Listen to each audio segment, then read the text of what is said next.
Much about our cultural moralities and our personal moralities is prohibitive. So we're living lives that are based around the notion of thou shalt not.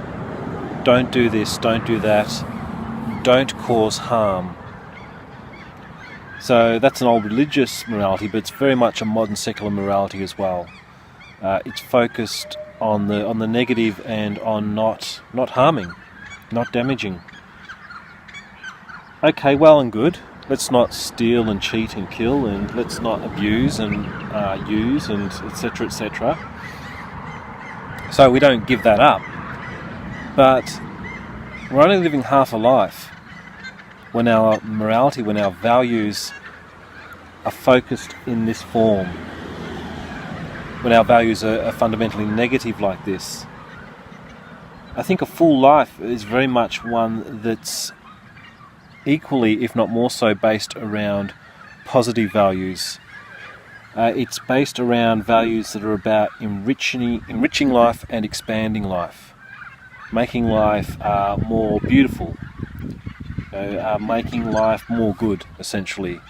Rather than avoiding evil, you're creating positive goodness in your life and having values that drive you toward that, because otherwise we just don't get there. You know, we need a driving force to get us there, and that's our mindset and that's our values and so on.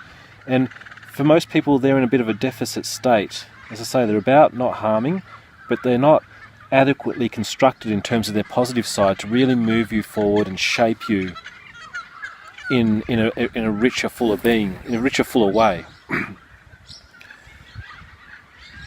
So having a morality of life, a morality of fullness of life, a morality of excellence. This it's almost like an old Greek virtue ethics, but it's a bit richer in some ways.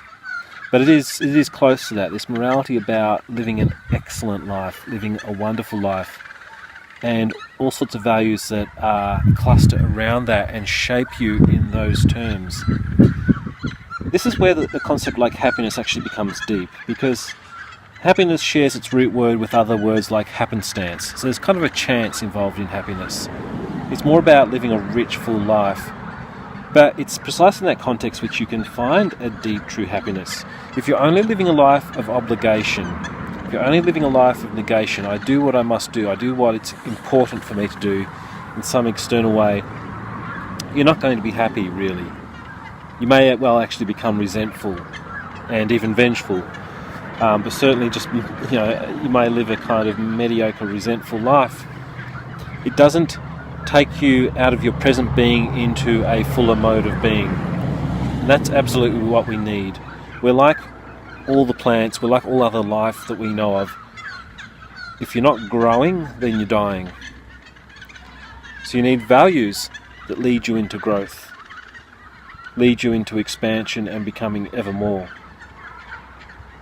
So it's worth looking at your own values and considering, examining your own values and really considering whether they're mostly based on don't harm, be nice or be good in a way that's really about not harming or whatever. Looking at your values and questioning whether you have enough positive value in your morality system, in your philosophy of life, whether you need to have more expansive and life-affirming and rich and maybe even aesthetic and beautiful values that are active in your philosophy, active in your life, and so shaping you on a daily basis.